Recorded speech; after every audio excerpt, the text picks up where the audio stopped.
Esta semana, Pedro Mexia anuncia-se atirador por causa da modalidade tiro ao cavaco. João Miguel Tavares declara-se engarrafado com os estudos sobre o tipo de água a beber no Parlamento e Ricardo Araújo Pereira sente-se doce na memória. Está reunido o Governo Sombra.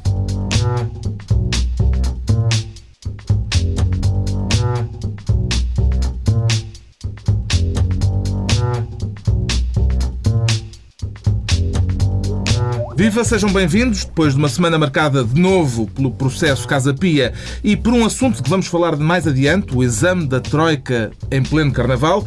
Daqui a pouco trataremos disso neste Governo Sombra com a Troika do costume, Ricardo Araújo Pereira, João Miguel Tavares e Pedro Mexia. O Pedro Mexia que quer criar o Ministério das Laranjas e, tanto quanto percebi, não há um trocadilho com as cores do PSD, Pedro Mexia. Mas podia ser, aliás, daqui a bocadinho já vamos falar de outras guerras das laranjas. Mas aqui quer evocar a Guerra das Laranjas, a propriamente dita, em que Portugal perdeu a Olivença em 1801. Exatamente. Não parece assim um tema de grande atualidade. Pois não, exatamente, essa é a questão. Mas para já é interessante as guerras em que nós nos metemos. Guerra das Laranjas dá um bocadinho a noção, enfim, acho que foi um bocadinho o nosso orgulho pátrio de nós termos estado envolvido numa guerra de laranjas. É como a tomatina, não é? É uma espécie de... Mas aí é para se divertirem, supostamente. Exatamente. Mas o que é que isto é o caso da Olivença. E já agora, parem de mandar mails. Isto é o caso da Olivença.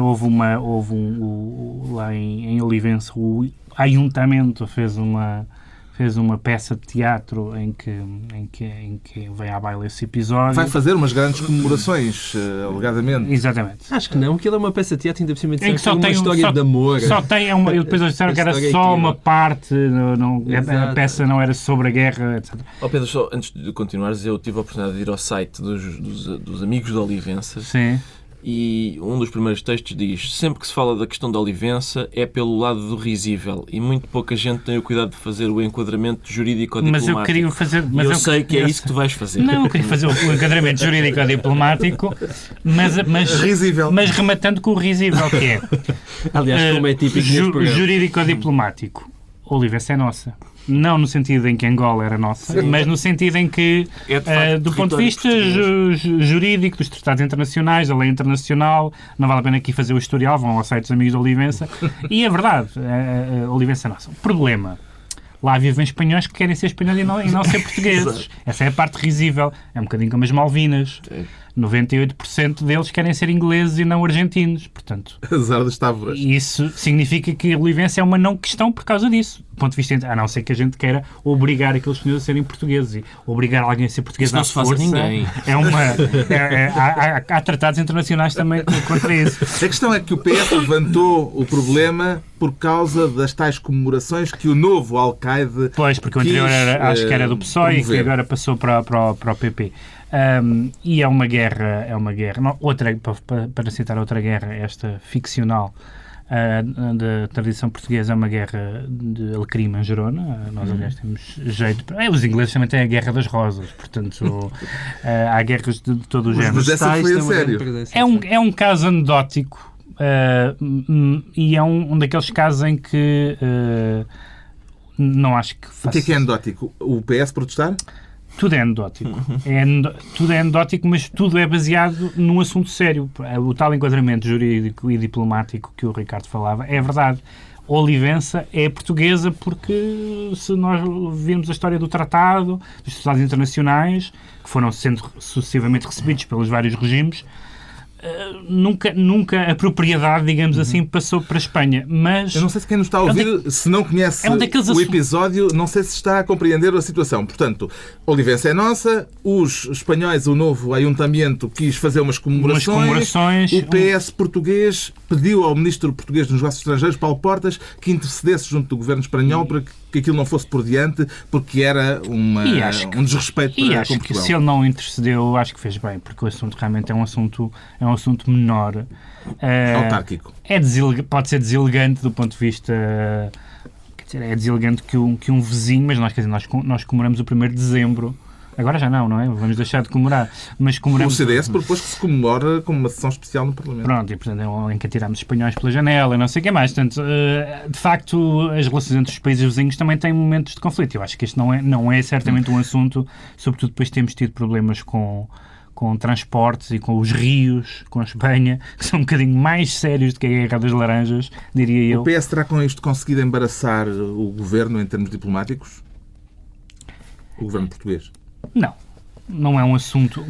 De facto, é um assunto que é sério, mas que ninguém leva a sério pelas razões que eu disse. E, portanto, não tem... Quer dizer, as pessoas... Para a maioria das pessoas, as pessoas que acreditam em Olivença são como testemunhas de Jeová, são apenas chatos, não é? Apesar de... Não, estragaste tudo. É que tu tens bem. Não, espera aí. Apesar de...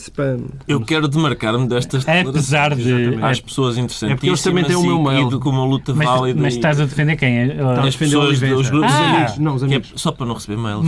Mas ouviram o que eu disse. Estou a dizer, este não é um caso, porque para a maioria das pessoas, os amigos de Olivença são pessoas excêntricas. Sim. Que não se verifica na realidade. Eu acabei de dizer que acho que eles têm razão.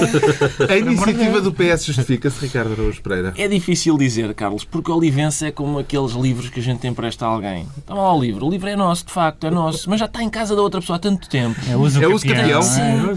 Tem manchas de café que a outra pessoa pôs. Aquele livro já não é... E aqui, isto tem espanhóis que entranham-se ainda mais do que as manchas de café. E, portanto, eu não sei se quero aquilo de volta. E ainda por cima, nós já temos tanta dificuldade em administrar o território que sobrou, quanto mais ainda aquele. Há aqui uma questão de azar. É que estamos a extinguir freguesias e autarquias e agora uma outra. Assim, não dá jeito nenhum nesta fase. Há aqui um azar que é o Tratado de Badajoz, não só para fazer um enquadramento jurídico ou diplomático, não só... Podemos ter escolhido uma terra um pouco mais dignidade. Exatamente.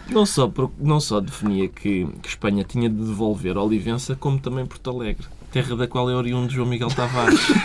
Logo por azar, eles devolveram Porto Alegre e ficaram com Olivença. Se tem sido o contrário, hoje estávamos aqui 3 gajos sossegados e era um programa divertido. A questão da Olivença ainda lhe parece uma boa arma de arremesso político em 2012, João Miguel Tavares? Então não parece. Eu acho que Vítor Gaspar tem todo o interesse, porque era mais uns tipos daquilo que podia ir ao bolso. E, portanto, eu acho que vocês estão a desvalorizar isso. Eu acho que Vítor Gaspar está entre os amigos da Olivença. Agora, eu acho que isto tudo tem uma certa graça, porque a não ser que nós queremos outra vez uma espécie de nova defenestração, não é? Nós em 1640 tivemos o Miguel Vasconcelos e agora seriam todas as pessoas a viverem em Olivença se os obrigassem a ser portugueses, sabe? Eram todos a atirarem-se assim rapidamente da janela. Eu da última vez que vi uns livros de histórias, eu acho que a independência do Brasil foi quando? Em 1822. O grito do Ipiranga foi em 1822. Nós estamos a falar destes senhores, foi em 1801, ou seja, 21 anos antes. Então já agora o Brasil também... Olha, o Brasil então agora ser nosso dava um jeitaço desgraçado. Bem, o Ministério das Laranjas fica a cargo do Pedro Mexia. O Ricardo Araújo Pereira propõe-se tutelar o Ministério do Facebook. Vai finalmente criar a sua própria conta, Ricardo? Não, mantenho-me sem Facebook, mas ele não vê virtudes nas redes sociais? Não vejo grandes, mas não tenho pena porque... E se António José Seguro tentar convencer? Isso sim, porque ele é tão persuasivo. Eu já tive a oportunidade para me pronunciar em sede própria sobre o Facebook. Começou muito bem, é um projeto que começa muito bem. Servia para os universitários comunicarem entre si e meterem-se na cama uns com os outros. E depois descambou e agora até o Presidente da República tem uma página. Portanto, degenerou esse ponto. Eu perguntei-lhe por António José Seguro porque a razão para querer ser ministro do Facebook tem a ver com António José Seguro. Hoje é isso. O António José Seguro esteve a criticar Pedro Passos Coelho no Facebook. Eu sei disto porque, não tendo Facebook, retive as citações que o Expresso fez da página de Facebook de António José Seguro, que incluíam coisas como, por exemplo, vou citar António José Seguro: tenho defendido que a União Europeia necessita de adotar medidas concretas para fazer face à crise. No Facebook? Sim. Não só são medidas concretas, como é para fazer face à crise. Não são medidas abstratas. Não, ele defende medidas concretas. E segundo, não são medidas que não façam nada, são, pelo contrário, medidas que façam face à crise. Depois, estou a citar outra vez, são necessárias políticas europeias que respondam eficazmente aos problemas das pessoas. Não é políticas que respondam ineficazmente. São políticas que respondam eficazmente. Há de facto uma ou duas propostas que ele põe lá, até porque as tomam emprestadas de um documento subscrito por vários... O tal projeto do Cameron. Exatamente. Mas o tom geral do deste post do Facebook é este de: eu defendo que se adotem medidas boas em vez de medidas más, amigo. É preciso que vocês optem por ser eficazes em detrimento de serem ineficazes. É mais ou menos este sempre o tom. E, portanto, ainda por cima, isto é o seguro, mas a generalidade dos dirigentes europeus parecem estar nesta mesma... a afinar por este diapasão de façam coisas boas e não coisas más. E eu vi aqui há tempos o Durão Barroso, foi esta semana, a dizer: atenção que quando sairmos da crise vamos ter uma nova Europa.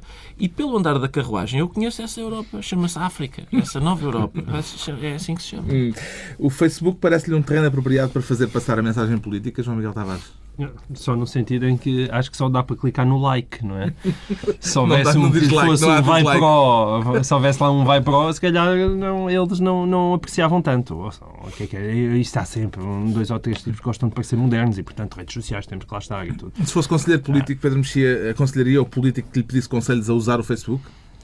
Sim, para a única função que o Facebook serve, que é para ir a um post de uma rapariga realmente gira que diga: epá, isto hoje está um dia lindo, e dizer gosto. É a única função relevante do Facebook, todas as outras são disparatadas. Temos desta vez um ministro do Facebook, o Ricardo Araújo Pereira, que é para verem como este governo está sintonizado com o nosso tempo e como é moderno. E agora vamos ter um ministro das contradições. Para contradizer alguém, João Miguel Tavares? Não é para contradizer alguém, é sobre alguém que se contradisse a si próprio, não é? Quero voltar ao caso Pedro Rosa Mendes, tanto quanto percebi. Sim, quero voltar ao caso Pedro Rosa Mendes. Quer dizer, o caso daquele programa que foi extinto e que nós já RDP. falámos aqui, não é? Portanto, Sim. O famoso caso de Angola, e que todos nós até já temos medo de falar nisso, não acabamos desterrados para Luanda. Mas o que se passou foi que aparentemente o diretor adjunto, aparentemente não, porque isso foi transmitido, o diretor adjunto da RDP foi ao Parlamento e fez uma coisa que não é nada habitual, que é, isto sim, aparentemente dizer a verdade. Ou seja, o que geralmente acontece nestes casos é que quando chega a um determinado nível da hierarquia, começa toda a gente a meter paninhos quentes e tal para não se queimar. E Ricardo Alexandre chegou basicamente ao Parlamento e disse que lhe tinha sido dito pelo seu diretor que portanto, Luís Marinho tinha decidido acabar com o programa em virtude de Pedro Rosa Mendes ter feito aquela crónica. Ou seja, ele disse explicitamente: olha, o programa acabou, não foi por causa de reestruturações da grelha, não foi por causa de questões económicas, foi, segundo me disseram, por causa daquela crónica. Ora, isto... Mas quem terá dito isso foi João Barreiros. João Barreiros terá dito a Ricardo Alexandre, que por sua vez teria ouvido de Luís Marinho. Claro que, certamente, se ouvirmos os outros, dirão que foi um delírio de Ricardo Alexandre. A questão é que, quando nós olhamos para estas declarações, tendemos a acreditar nelas por uma razão muito simples. É que Ricardo Alexandre não tem nada a ganhar com aquilo. Bem pelo contrário. E por não ter nada a ganhar com aquilo, torna-se mais plausível aquilo que ele está a dizer. E, portanto, isto tem uma grande gravidade. Ou seja, estamos, de repente, a ter alguém que faz parte da hierarquia da RDP a dizer: este senhor foi-se embora por causa de censura de opinião. E, a partir daí, isto ganha uma dimensão muito séria. Não é? É uma testemunha muito importante e, na minha opinião, só poderia, se isto fosse um país sério, só pode haver uma consequência disto, que é tentar apurar o máximo, e Luís Marinho devia, por simplesmente, demitir-se. Era basicamente isso que eu tinha a dizer. As contradições no processo são insanáveis nesse aspecto. O que é que estas diferentes versões dos dois ex-diretores de informação o levam a concluir? Pedro Mexia, o mesmo que conclui o... Bem, levam-me a concluir que há duas intervenções que podem ser muito esclarecedoras. Uma delas, aliás, já foi. Numa das quais eu tinha e tenho confiança, e noutra não tenho confiança nenhuma. A que tenho confiança, como aliás se comprovou pelas suas declarações, é a do provedor Mário Figueiredo, que me parece uma pessoa séria e que as declarações que produziu pareceram realmente de quem tinha feito o seu trabalho de provedor, investigado, falado com as pessoas, ouvido as partes e, portanto, não ser aquela espécie de penduricalho que em geral são os provedores e que tentam fazer não aborrecer ninguém, etc. Também já houve o contrário, mas esse parece ser o modelo dominante e, portanto, pareceu-me que ele estava e parece que dedicou ou vai dedicar várias emissões a discutir esse caso. A outra entidade de que se poderia eventualmente esperar alguma coisa, embora eu pessoalmente não espero nada, mas pode ser um bom teste para ver a sua credibilidade, é a ERC. a ERC tem neste momento um ótimo caso. Não é nada como se estrear num órgão que tutela a comunicação social com um caso de censura. Acho que é um bom teste para perceber... E o presidente da ERC conhece bem a RDP. Exatamente. Portanto, acho que é interessante ver quão sério, quão sérias, não pessoalmente, mas quão a sério levam aquelas pessoas a sua função. Estes novos desenvolvimentos levam-no a ver o caso de outra maneira, Ricardo Araújo Pereira? Levam-me a ver não só o caso, como a música portuguesa, Carlos, porque Vamos precisar de explicações. certo, eu avancei aqui há tempos com um tema que é este. Portugal! É deles! E ninguém na música portuguesa pegou neste tema, nesta nova versão do Angola é Nossa. E com muita pena minha, porque eu acho que se justifica cada vez mais. Agora, foi interessante isto de o ex-diretor de informação da RDP ter ido ao Parlamento, não foi um sítio qualquer, portanto, é o ex-diretor de informação, foi ao Parlamento, ex-diretor adjunto, sim, foi ao Parlamento dizer que o ex-diretor lhe disse que, de facto, o programa tinha terminado por causa da crónica sobre Angola. E a consequência disso, que é gravíssimo, foi... Eu tenho isso aqui apontado. Aí... A consequência foi... Agora, pelo menos, não sei onde está, mas eu sei que foi... Notem como este programa joga com todas as potencialidades da rádio. É verdade. O som. Com toda a sintaxe radiofónica. Pronto, atribuímos ao João Miguel Tavares a pasta das contradições por esta semana. Daqui a pouco o exame da Troika. Por agora, uma nova modalidade desportiva, o tiro ao cavaco. O Pedro Mexia declara-se atirador com o intuito também de poder fazer pontaria ao Presidente? Não, a pontaria já foi feita e certamente teremos várias hipóteses de voltar a ela. A expressão tiro ao cavaco foi criada por Marcelo Rebelo de Sousa. Sim, exatamente. E eu queria só comentar duas coisas. Uma é a questão que ele disse... Marcelo, de uma forma jocosa, que até as tias de Cascais... as minhas tias estão divididas pelo país todo, desde o sul até Braga. Portanto, eu tenho tias em vários pontos do país, sempre em sítios finos. quase todas elas votantes de Cavaco Silva e todas elas muito arrependidas. Portanto, suponho que o professor Marcelo tem alguma razão nesse ponto. Mas eu gostei muito da maneira como, defendendo Cavaco dos tiros, Marcelo avançou para o Valásio, porque ele fez a seguinte declaração, que é muito boa. Ele disse que está toda a gente a atacar o Presidente da República, que até pessoas ligadas a Durão Barroso, que diz ele, presumível candidato às presidenciais, ao contrário dele, como se sabe, presumível candidato às presidenciais, e diz Marcelo Rebelo de Sousa o seguinte sobre Durão Barroso. E é importante não atacar o Presidente da República porque se está a desprestigiar a função de Presidente da República que ele mais tarde quer exercer, e ao desprestigiar a função de Presidente da República fica-se com uma instituição ainda mais frágil do que a Presidente de Comissão Europeia. O que é uma forma tão marcelista, vamos dizer assim, de pôr as coisas. Eu gostei como uma intervenção pacificadora. O professor Marcelo matou realmente vários coelhos numa cajadada. Ele aproveitou uma defesa do Cavaco para começar a disparar indiscriminadamente e isso foi divertido. Também tem vontade de dar uns tirinhos, Ricardo Araújo Pereira? Não tenho. Não tenho, porque eu... Ao contrário das tias de Cascais. Está tão cravejadinho. Sim, para já eu saúdo a entrada das tias de Cascais no jogo político, porque até agora só as tias dos dirigentes do Bloco de Esquerda é que tinham ovado. Designadamente a tia de... E esse, por acaso, é um caso grave. Recentemente foi Santana Lopes a falar sobre a tia de Fernando Rosas. Mas, quando Sócrates disse Manso é a tua tia, referindo-se à tia de Francisco Louçã, não previu um incidente político grave, que é o Louçã é primo do Vítor Gaspar. Ou seja, a tia de Louçã é a mãe de Vítor Gaspar. Portanto, Sócrates insultou a mãe do atual... Temos que fazer a genealogia da política portuguesa num dos próximos programas. Ora, esta semana foi divertida por causa o Cavaco recusou ir àquela escola secundária e Passos Coelho foi valentemente à Feira do Queijo. E enfrentou, sim. Foi o seu melhor momento até agora. Exatamente, e toda a gente gabou a coragem Vamos lá ver. Eu já escrevi sobre isso em sede própria. Eu sou do tempo em que coragem era enfrentar os silvos das balas. Não é só os silvos. Ele foi enfrentar os silvos só. É só silvos. Aquilo não aleija. Ricardo, não é isso. O problema, o que ele fez não é nada de extraordinário. O que só que é a expectativa... Está bem, para já o contraste com Cavaco. Sim, e o que é estranho... Mas não é só o contraste com Cavaco. O contraste com Cavaco é o mais óbvio. E o próprio Passos certamente pensou nisso e também deu o seu tirinho, não é? Num contexto como este, de medida de austeridade, a possibilidade dos políticos serem capazes de dialogar com as pessoas, mesmo que seja para um número mediático, não interessa. Não se fechar, não estar só preocupado em evitar o conflito, o confronto, eu acho isso positivo. Eu também. Se me disseres, não é uma coisa extraordinária, é normal. Não é. Normal é, mas... Não só não é extraordinário, por outra razão mas, por ainda. exemplo, este Primeiro-Ministro faz uma coisa que não é extraordinária. Mas que eu acho que é extraordinária no contexto português. Ele vai ao Parlamento e responde às perguntas. Nós tivemos um Primeiro-Ministro que ia ao Parlamento e não respondia às perguntas. Certo, portanto, nós temos muito pouco... Eu não sou um entusiasta, nunca fui, de Pedro Passos Coelho, mas ele foi realmente a sua finest hour, como diriam os churchillianos. Queria alguma moderação no uso da palavra coragem. Não só porque quer dizer, o povo português em geral...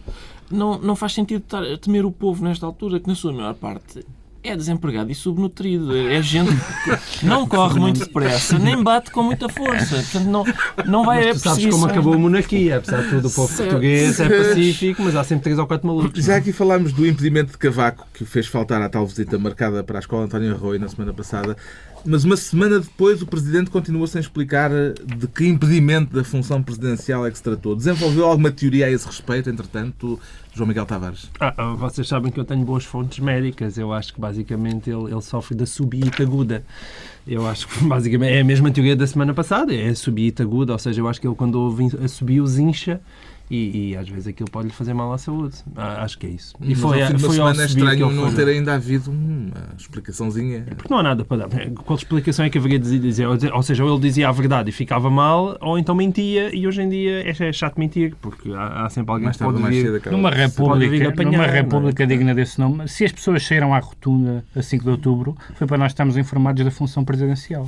Nós queremos saber a função presidencial, queremos ter Diga lá que impedimento foi, um impedimento. Coisa mais específica. Temos então um atirador esta semana no Governo Sombra, o Pedro Mexia, e temos o Ricardo Araújo Pereira a declarar-se doce na memória. Quer explicar isso melhor, Ricardo? Quero. Doce. Sim, eu sei. Assim com um requebro. Certo, não é de facto a coisa mais máscula que eu podia estar... o estado de espírito mais masculino de sempre, mas eu tenho muita confiança na minha sexualidade e, portanto, suporto isso com muita galhardia. Mas o que se passa é... Mário Soares disse que tinha tido uma discussão violentíssima com José Sócrates, que não queria pedir ajuda externa, e que depois dessa discussão violentíssima José Sócrates cedeu a pedir ajuda. E, entretanto, José Sócrates disse que tinha uma memória doce dessa discussão violenta. Eu, em primeiro lugar, queria assinalar que se trata de terminologia de diva. Isto é o tipo de coisa que a Elizabeth Taylor diz: tenho uma memória doce dos meus primeiros 7 casamentos com Richard Burton. É o tipo de coisa que as divas dizem. Aconteceu uma coisa brutal. Sim, mas tenho disso uma memória doce. A segunda coisa é... Brutal, em parâmetro socrático, se calhar não é. Parece que as discussões de Sócrates envolviam arremessos de telemóveis e outras coisas, se calhar nada disso passou. Mário Soares é que disse que era brutal. Mas a segunda coisa é, na verdade, não foi José Sócrates que disse isso. A discussão na imprensa, ou esta troca de... Foi uma fonte próxima. É Mário Soares que falou mesmo, e é uma fonte próxima de José Sócrates que fala. E eu tenho alguma experiência nisto das fontes próximas, sim, porque uma vez na capa do Expresso, a primeira página do Expresso, havia uma notícia sobre Marcos Mendes, outra sobre Marcelo Rebelo de Sousa e outra sobre mim. Isto é muito estranho, mas aconteceu de facto. E o que aconteceu foi, Marcos Mendes, uma fonte próxima de Marcos Mendes dava uma manchete ao Expresso, fonte próxima de Marcelo Rebelo de Sousa dava outra notícia, e eu fui o único pelintra que se dispôs a falar diretamente com o jornalista. O único. É o sinal distintivo do pelintra. É um tipo que não tem fontes próximas. Não só porque não há ninguém que se aproxime dele, Como? Porque ele tem mesmo que ser ele próprio a falar com a imprensa, coisa que não acontece com José Sócrates. E pode-se concluir que, com o passar do tempo, a sua memória de Sócrates se adoçou? Eu não diria isso. Não. Pronto.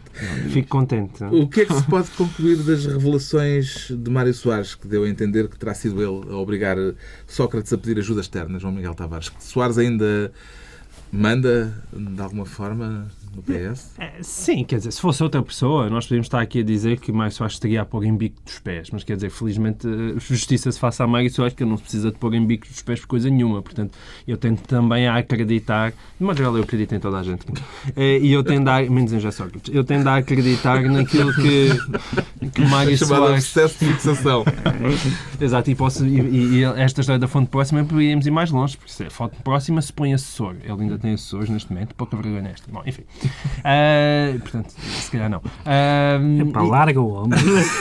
Larga o homem, ele está em Paris, não é? E portanto eu tendo a acreditar naquilo que o Mário Soares disse, mas atenção, também faça justiça ao Mário Soares, ele também acrescentou que não foi só ele, porque depois veio também Teixeira dos Santos à carga e também convém recordar o famoso desfile dos banqueiros pela televisão, que supostamente foi ali a gota d'água que empurrou o país para o pedido de ajuda. Mesmo em Paris, Sócrates continua a ser notícia. Vê futuro político para José Sócrates? Pedro Mexia? Só quando acorda às 3 da manhã com Soares.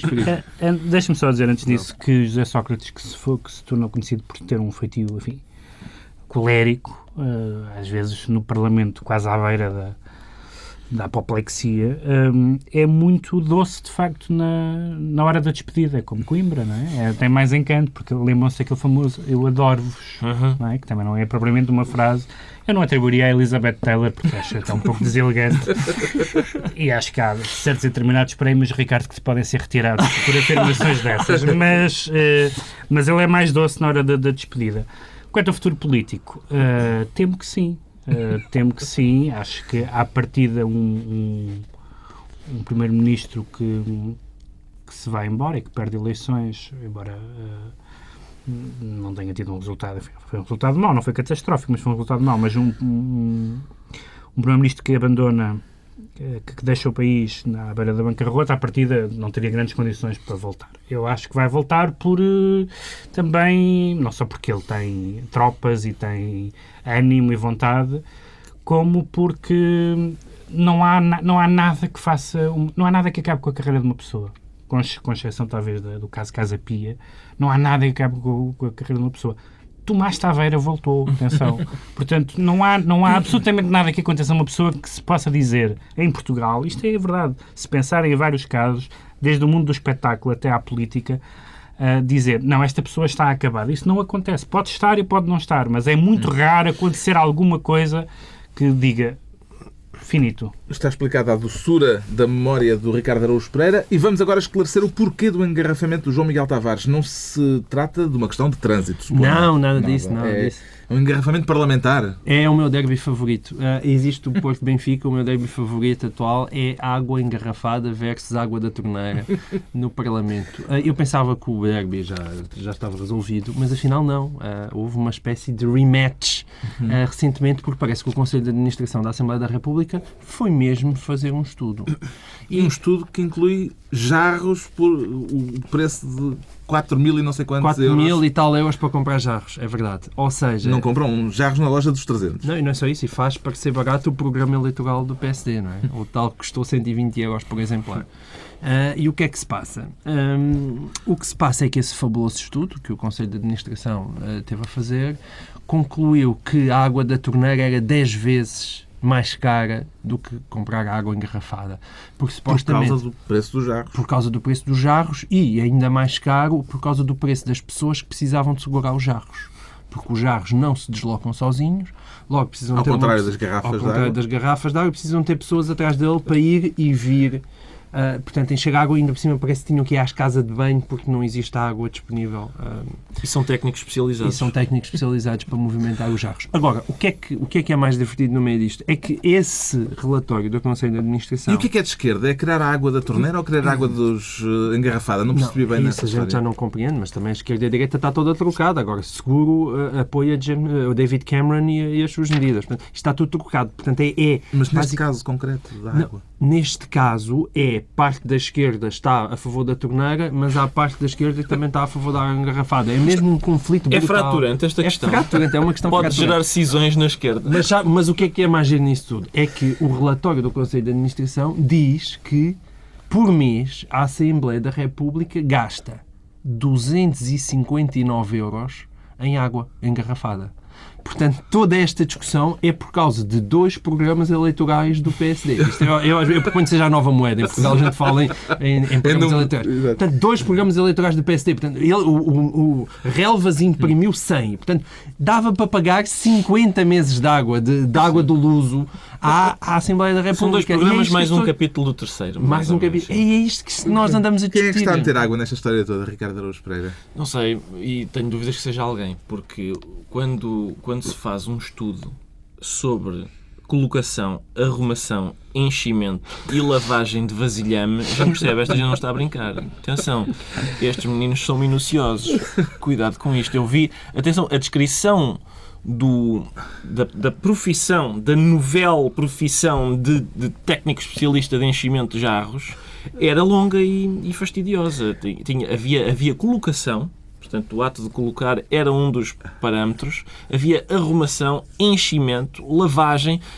Não estamos a brincar. E qualquer lei beneficia do uso da palavra vasilhame. Vasilhame, sempre. A água que se bebe no Parlamento pode ser considerada um assunto político, Pedro Mexia? Bem, quer dizer, hoje em dia tudo é um assunto político. Lembro que a União Europeia, a certa altura, legislou sobre a inclinação média do pepino europeu. Isto é conhecido. Até onde é que o pepino podia inclinar?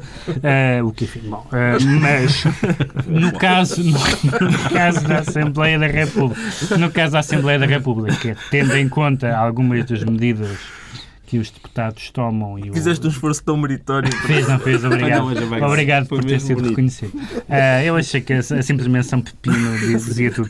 Mas, tendo em conta algumas das medidas gravosas que o Parlamento tem aprovado, eu diria que um deputado consciencioso só beberia água das pedras para digerir melhor.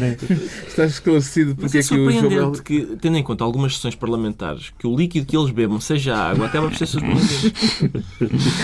Pronto, esclarecemos porque é que o João Miguel Tavares se sente engarrafado. É a altura de avaliarmos a avaliação que a Troika veio fazer a Portugal e temos tão pouco tempo que é uma frase a cada um. É só o essencial, não é? Sei que tem muito a dizer, mas tem de sintetizar. O que é que lhe pareceu, Ricardo Araújo Pereira, o facto de eles terem estado a trabalhar na terça-feira gorda? Fiquei muito satisfeito. Acho muito bonito que a Troika vem pela rua, passa pelos desempregados, pelas portas fechadas de estabelecimentos de empresas que faliram, recebe o relatório da Comissão Europeia segundo o qual a recessão se agravou para 3,3% e as notícias de aumento da dívida pública para 110% do PIB e diz, é isto mesmo, continua e bom trabalho. E, portanto, parece uma avaliação excelente. Aquelas cláusulas pequeninas que se leem a em caso de persistência dos sintomas, consulta o seu médico ou farmacêutico. Exatamente, é isso mesmo. Quero ainda dizer, antes disso, que somos o menino querido da Troika, porque os gregos têm exatamente a economia quase no mesmo estado que nós, mas não, vocês estão a fazer isto mal, pá. É uma austeridade para apreciadores requintados. É preciso distinguir aquela que dá caos e desemprego e tragédia. Os gourmets da austeridade. Sim. Mas esta é muito boa. Agora, a que dá caos, desemprego e tragédia também, essa não. Ficou aliviado com a avaliação aparentemente positiva que saiu desta semana de reuniões, João Miguel Tavares? Sim, isto é como andar no secundário. Foi a terceira positiva, a partir daí eu já estou convencido que se vai passar de ano. António José Seguro saiu da reunião com a Troika a dizer que tinha divergências muito grandes com a Troika. Parece-lhe que isto tem algum significado político? Não, porque não são muito grandes. São um bocadinho naquela história daquela... Como é que eles... A abstenção violenta. Ele disse que tinha pontos de vista bem divergentes. É esta a expressão. Pois, ele tem uma divergência muito pequenina, na verdade, porque... Quer mais um ano. Quer mais um ano. Na verdade, era o governo que podia querer e, portanto, é interessante que António José Seguro esteja a pedir uma coisa que se calhar o governo é que podia estar na necessidade, porque não vai ser possível cumprir algumas das coisas, embora até agora tenha sido positivo. E depois há a questão, nós já não temos tempo a falar disso, a questão do crescimento e a questão do documento do Cameron, se calhar fica para a semana, porque a questão do crescimento é fundamental. Estamos a entrar na altura dos decretos e o Pedro Mexia traz um decreto com som e tudo e em inglês. Richard, if I said to you, what is the full title of The Origin of Species? I'm sure you could tell me that. Yes, I could. Go on then. On the origin of species, with On the origin of species, there is a subtitle with respect to the preservation of favoured races in the struggle for You're life. the high pope of Darwinism. Bom, já vamos pôr legendas nisto, mas o que o Pedro Mexia decreta é o livro sobre a origem das espécies por meio da seleção natural ou a preservação das raças favorecidas na luta pela vida. E é mesmo preciso dizer o título todo? É preciso dizer o título todo porque, pelos vistos, Richard Dawkins, que é um cientista e darwinista, ou darwiniano, e também um dos conhecidos chefes, digamos assim, cabeças deste novo movimento neo-ateu, que eu acho divertido, enquanto crente, acho divertido. Porque descobriram agora coisas novas. Exatamente, há realmente factos novos. É uma discussão absolutamente, não pode discutir a Igreja, discutir a crença no divino, é uma discussão bastante inútil, mas Christopher Hitchens tinha a vantagem de ter muito sentido de humor e, portanto, eu gostava dele.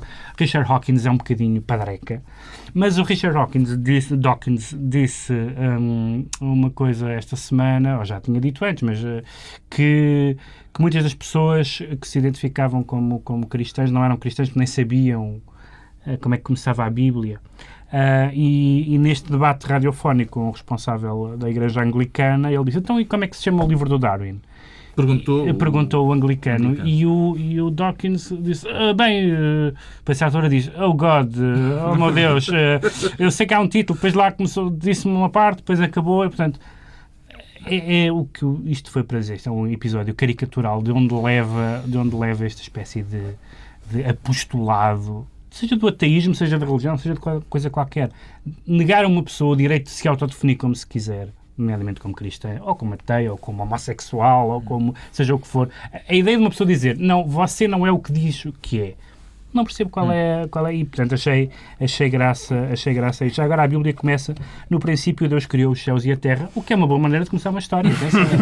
Quanto ao João Miguel Tavares, decreta mais juízo ao Governo para o ano por alturas do Carnaval, mas o Governo já vai anunciar que para o ano também não haverá tolerância de ponto. E agora, exatamente. João Miguel?